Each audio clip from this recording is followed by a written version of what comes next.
Thank you so much for joining me on Mortgage Monday. I'm lucky to have Eric Olson from Penrith Loans joining me again today.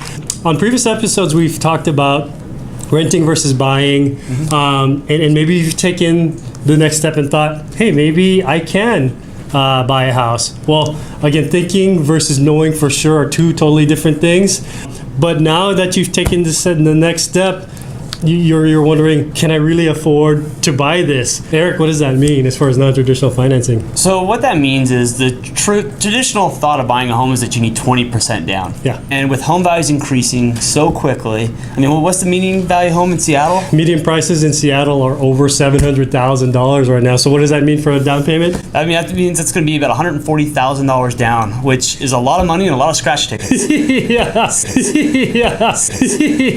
And what we're seeing is a lot of these buyers putting 3, 5, 10% down and then purchasing the home that way. Perfect. And that's the non-traditional way, but it's becoming more and more traditional as home values increase. Right. So the key there is lower down payments for sure. But from a seller perspective, it really doesn't mean a whole lot as far as how they get their money, correct? Correct. I think that's the biggest misconception is just because you see a larger down payment doesn't mean it's a better offer. It's where that down payment is coming from. And a smaller down payment typically means it's coming from checking and savings accounts, which then means a borrower has quicker access to those funds, and that makes it a smoother transaction.